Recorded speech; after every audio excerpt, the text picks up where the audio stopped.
What's up, guys? Today we're making another ballistics test video, and I've kind of been saving this one towards the end of the 22 caliber line because it performs very well. This slug in particular is a 22 grain varmint knocker in 22 cal, and Dale Riggert, the gentleman that makes these slugs, which you can purchase on eBay under the varmint knocker store, he calls this one the extra large hollow point, and I'll show you a close-up here. That's what these slugs look like, and they do have the largest hollow point hole in proportion to the slug that I've seen in any airgun slug. And that kind of leads to two different performance advantages. One, it's going to expand or fragment very fast, and the other side of that is that it's going to be able to expand at a lower speed. I have kind of a little bit different of a test today. I'm going to run through the typical test that I normally do. We'll shoot the ballistics gel that I have right here. I've got two different blocks. We'll shoot one up close and one at a farther distance. And I'm going to test it with the Wildcat. I've got the Wildcat shooting these slugs a little over 1,000 feet per second, and we'll chronograph that right at the muzzle. We'll also chronograph it at 50 yards, and then we'll chronograph it at 90 yards, 96 yards. And each time we move the chronograph back, we'll shoot the ballistics gel a few times, and we'll compare the expansion as the velocity tapers off over a distance. I got a target that I'll set up here in a bit at 50 yards. We'll put several 5-shot groups just to display that this slug is accurate at this tune, and we'll kind of go from there. So we got our ballistics gel here. I've showed you close-ups of the hollow points. The tune that I have on here, my hammer tension, the hammer tension that you adjust from the inside here is just about a half a turn backed off from max. I've got the power setting on the wheel at 7, and I've got my regulator at 150 bar. So that's what led to this tune. I've got a 700 millimeter 22 caliber slug liner A, and that's what we're going to be using for this test. So let's go ahead and get some stuff set up and let's start shooting. All right, we've got our target set up at 50 yards. We're going to shoot a few 5-shot groups, probably 3 5-shot groups, and it's a little bit breezy out today. I'm hoping it doesn't affect the groups too much, but this tune is shooting pretty good. So let's see what it's going to shoot for us today. If I don't get the stuff on the chronograph here, I'll shoot it over here out in the sunlight. I'm in the shade right now, and the chronograph doesn't typically pick it up. But if it doesn't show the chronograph footage on this clip, it'll be on the clip right after this. Let's see what we can do at 50 yards.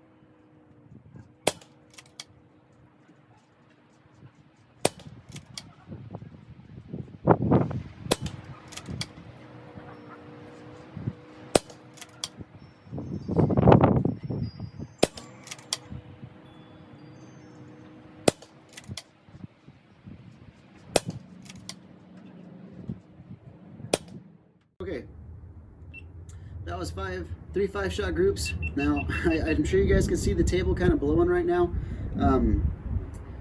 Where I'm at is kind of sheltered, and I shoot here when it's windy because of the sheltered, the fact that it's sheltered.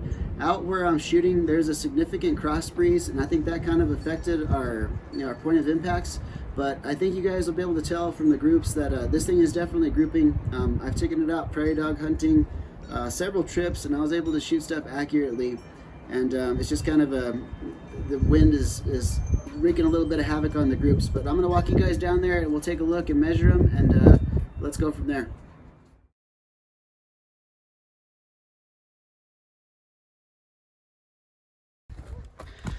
Okay, so here we are. We've got 5, 5, and these ones kind of blew off a bit. Let's see here. From our widest, center to center, what's 0.73, oh, sorry guys, 0.730, same right there. For this group, I can definitely tell that's the wind. You know, the wind is blowing these. It's going to be hard to kind of measure them, but we'll go ahead and we'll give it a center to center here. And we've got just over an inch. For these tighter groups here,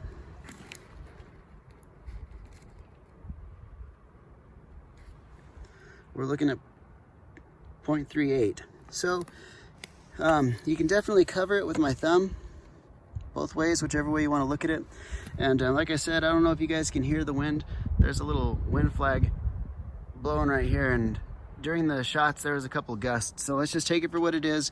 It is definitely grouping for me. Otherwise I wouldn't leave it at this tune. I would keep on tuning it until I got it grouping where I wanted. So let's move on to the ballistic test portions. Okay, we've got the target set up, chronograph set up real close. I'm going to put 3 shots through here just so we can see what our chronograph speeds are for the muzzle test, what we're firing from the muzzle.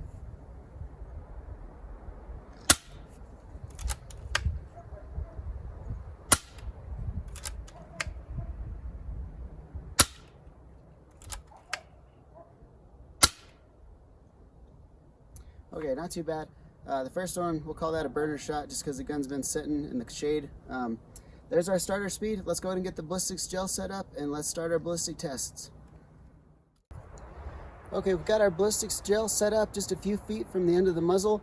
I'm going to put 2 shots into it and we'll kind of examine what our results are. So let's see what's going on.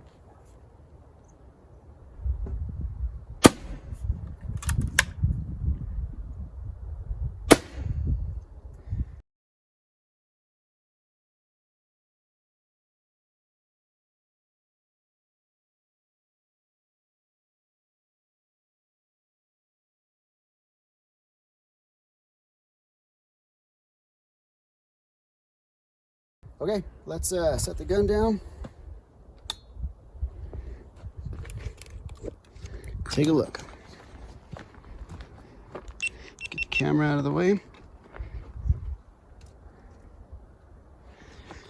Okay, so you guys can see that's fragmented here. We've only got, I got my tape measure here. And so we've got, sorry, got a little 3.5 inches of penetration. And let me see if we can get some more angles here. You can see that, man, it just fragmented in there and it caused a massive wound channel.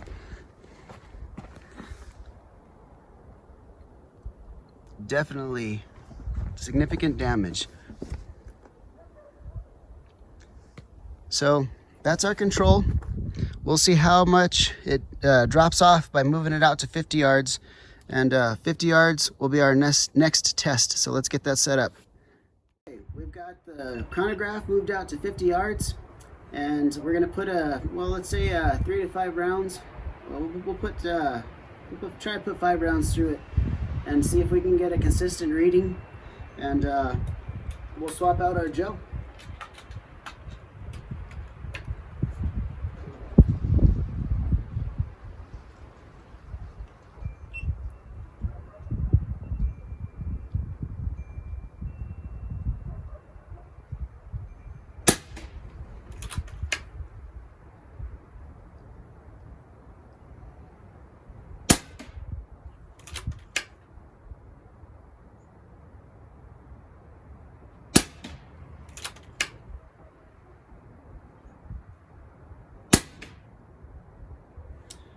Okay, there's 4 shots. Let's go down there and see what our reading is, and we'll swap out our chronograph for our ballistics gel, and we'll shoot it at 50 yards and see what the difference is compared to our muzzle test into the ballistics gel. Okay, I've got the ballistics gel set up 50 yards away. I'm going to shoot 3 shots through there, and we'll see if we can get that many to stick.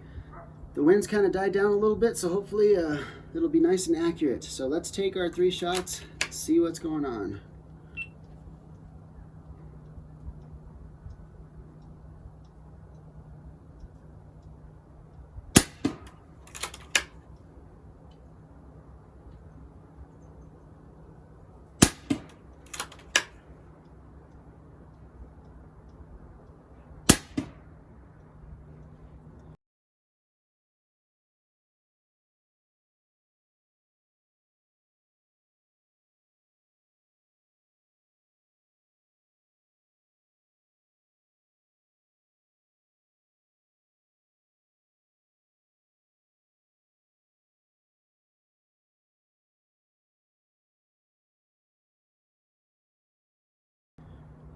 Okay, 3 shots look good.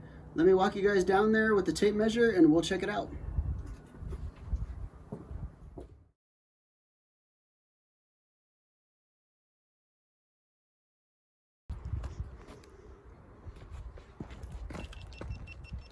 Set the camera to the side.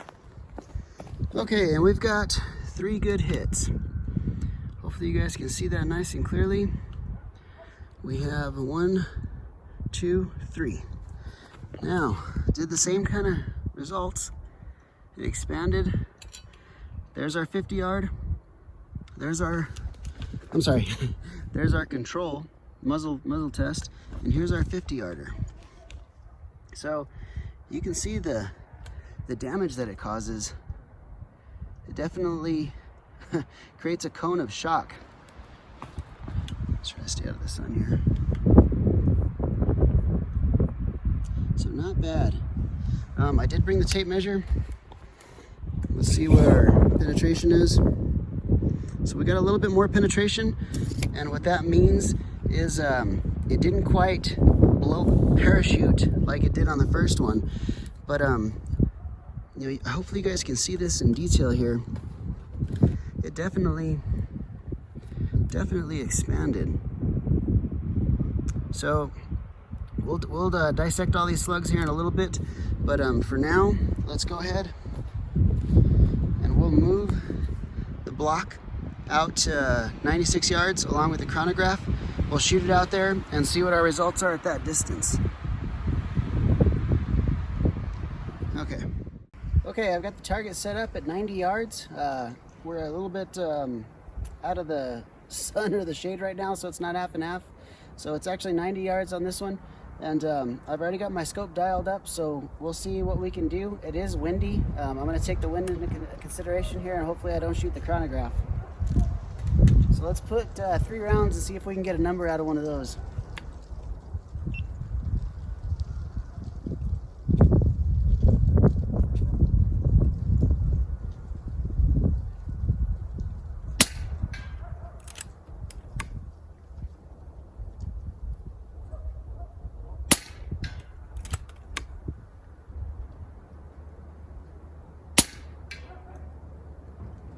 Okay, those 3 look pretty consistent right over the center of it.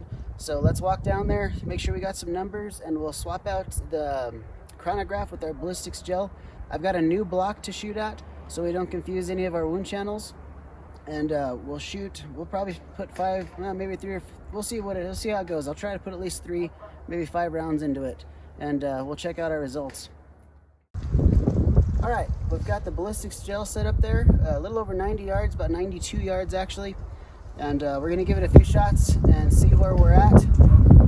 It is windy, as you guys can hear, but I think we should still be able to put some shots on the target. So let's check it out and see what happens.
All right, looks like that first one might have went a little low, but let's walk out there and check out the target and see what it looks like. Here's where we're shooting at. We're shooting at that red way down there. Let me put an arrow on it right there, that red that you see in the center. So let's go check it out and see what it looks like.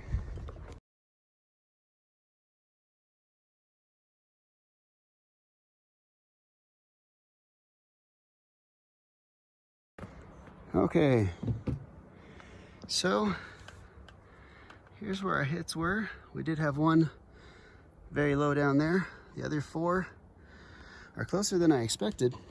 But so at this distance is tapering off. I did not bring the tape measure with me, but it didn't quite expand and create the channel like it did up close.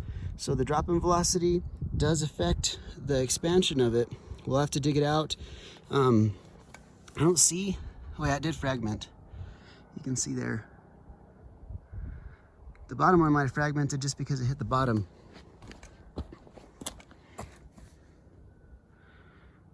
Can't really see too well through here, through this side. But we definitely got some results. So let me gather up all the stuff, and we'll go back to the bench and we'll start taking a look at the gel in the sun, a little bit more clear light, and then we'll start dissecting it. Okay guys, we got the gel here to go over our results. Coming in on this side was our control, and you can definitely see the expansion that happened.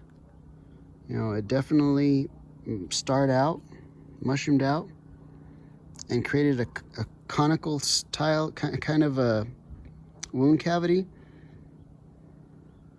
Definitely fragmented. You can see there just how much it fragmented. Our slugs are way down here, and our wound channels are just significant. So, like I've said, if you haven't watched any of these in the past, this is not what you're really going to see in tissue. You're not going to see such a massive shock, but when it fragments like this, you're definitely going to be seeing some spectacular results on your target. So when we moved it back out to 50 yards, we got our slugs here, here, and here. We definitely see the same type of results. It definitely fragmented.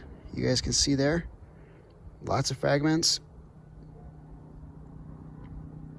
And it dropped its energy within, I'll get the tape measure out before we dissect it, but man, that's like a ½ inch. And you can already see it starts to expand before that.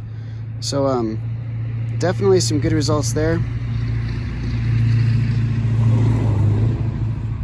Let you guys see it as best as we can before we go to the shade. So 50 yards definitely is going to do some damage. Let me pause this and switch out to the other block. Okay, this is our 92-yard block, and you can tell it fragmented. It's still fragmented. We still got good expansion, but it didn't quite create the shotgunning effect, we'll call it, that happened in our closer distances. So this being a 23 grain slug is going to drop, 22 grain slug is going to shed energy faster, shed performance faster than a longer slug due to the ballistic coefficient on this being a little bit lower. The heavier the slug, typically, if they're the same shape and just longer due to the weight, it's going to have a better ballistic coefficient. But we still have excellent expansion in there. You know, look at the fragment trail. It definitely peeled off and left petals in there. So pretty good results there. Try to show you guys a few more angles here. You can, the kind of interesting right here, you can see that that's a little metal fragment right there. A piece of lead didn't quite, I don't know what happened there, but definitely interesting results. So let's take this over to the table and start dissecting it. All right guys, here we are back at our table, and we're gonna go over all of our results. Let me show you guys the size of this hollow point on that slug. It's huge. Like I said earlier, it's the biggest hollow point I've ever seen for size of the slug. And they definitely expand. So they got a little dish base back there. So unfired, they're 217 diameter.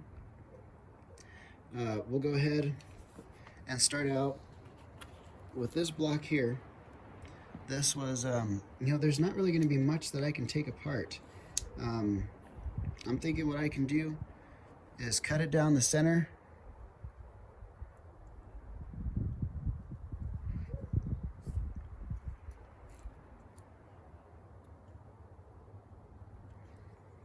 And then cut it down the channel.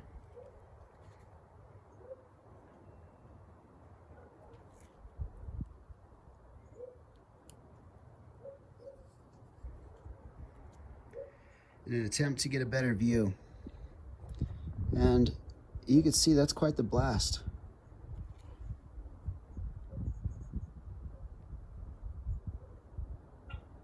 Definitely imparted the energy, but that's at point blank.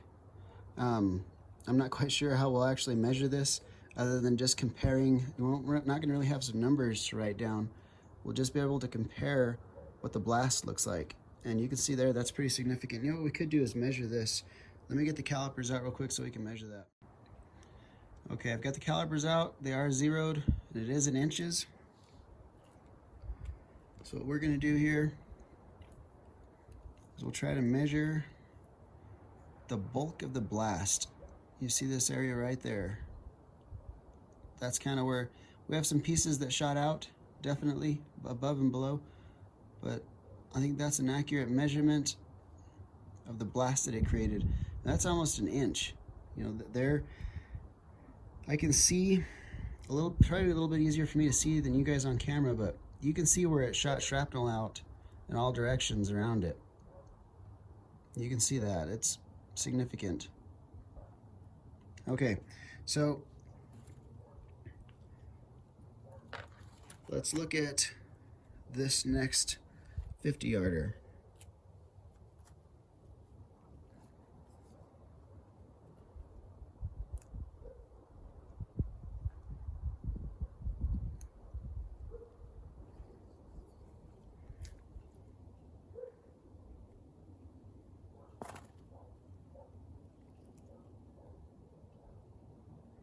Okay. It is a little bit easier to see it without, you know, when it's got less gel to travel through. But let's go ahead and measure. I don't want to get these ones conflated. This might be the best way to measure this one here.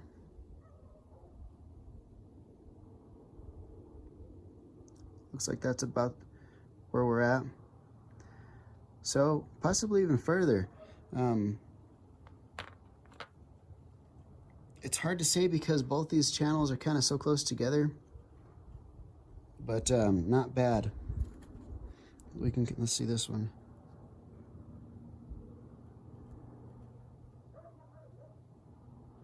Definitely knocked the heck out of it. We can compare. This one on the top is the muzzle. It was fired from the, you know, real close to the muzzle, 2-3 feet. And this other one on the bottom was from 50 yards. So looks like this one's got a little bit more damage than one on the top from up close, but not by much. They definitely still both, get the camera focus there, did well. Okay. Now let's get to our 190 yarder.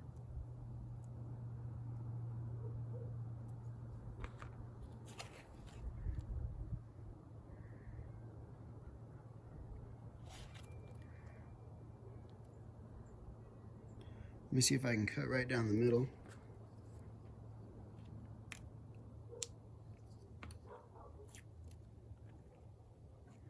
And look at this, as I'm opening it, can you guys see that cavity right there that it opened up?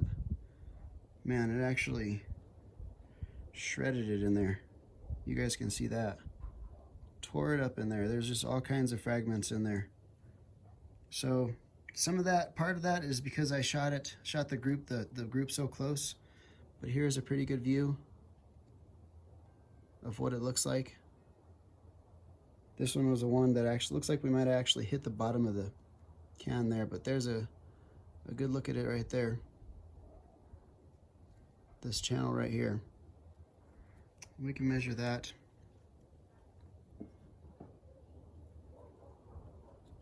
It's not now that, see the little tears that you see isn't going to translate into the tears that you'll see in an actual animal or target, you know, live target that you shoot. But for something to compare to, since I'm trying to get some kind of comparison here, that's under ½ inch. So you guys can kind of see the performance results here. Still got excellent performance. You know, the regular slugs, and mind you, this is 22 caliber. The other slugs that we tested in this category, none of them caused any kind of damage like this one did here. You know, nothing caused a damage like that. None of the other slugs, not the hybrids, not the knockouts or the Nielsen's. They all kind of perform like your traditional slug. This one definitely fragmented. So those are the results. There's not really much to measure. The takeaway from all this, well, let me pause it and we'll switch views and end it up in a short wrap-up. So that's going to wrap up the video for today. Hopefully I was able to display to you guys the difference in the speed and how it affects the expansion into the ballistics gel. There was just no slugs to recover. You know, they expanded completely and fragmented all to pieces. They fragmented within less than 3/4 of an inch of penetration. They expanded, and that was up to 50 yards. Once, you know, somewhere in between 50 yards and 90 yards, they fragment, but they don't cause quite the explosive damage that they do at 50 or you know, 3 feet away. Anything from muzzle is going to have a lot of energy. This, in my opinion, this slug is like the ideal pest control slug. Most pest animals aren't very thick. You know, you're talking squirrels, pigeons, you know, prairie dogs. They're no more than 2-3 inches thick at the widest parts of them. And if you have a slug that expands within 3/4 of an inch of penetration, that's exactly what you want. A regular slug is just going to punch a minimal channel. By the time it's coming out, it still has potential for expansion if there's more mass behind it. With a slug like this, you're completely expanded and energy dissipated by the time you're an inch and a half. So that's excellent performing slug, and shooting in the wind today kind of displayed the ballistic coefficient advantage that it gives over a pellet, for the ballistic coefficient of a pellet. I was still able to hit what I was aiming at, and sometimes the wind gusted up to, I'm guessing, 15-20 miles an hour at points. So they definitely did their job for a lightweight slug. And if you guys are looking to shoot something and cause maximum destruction, I think these 22 grain extra large hollow point varmint knockers will do the trick for you. If there's any questions anything that I didn't get to, leave me a comment in the comment section and I'll get back to you guys. And stay tuned for next week's video. I've got some Patriot slugs that came in. I didn't get any 34 grains because they're not available yet, but I did get the 23, the 26, and the 30 grain. And it's gonna have to at least be 2-part video because I'm gonna shoot the heavier ones out of the Impact. I'm going to shoot the lighter ones probably with the Wildcat, and we'll do the same type of testing here, and we'll see how those perform. I'm kind of excited to see how they perform. They're a really hyped up slug, I think, you know, because the attention that they get. You know, the people who created them spent a lot of time and effort to create them. But we'll be able to compare them to all the other slug tests that we've done in the past, and we'll see how they stand up. But as of right now, if you're looking for the highest expanding, most explosive expansion slug, it's going to be the Varmint Knocker 22 grain extra large hollow point. That was it. That's going to be your slug. Thank you guys for watching, and stay tuned for next week's video.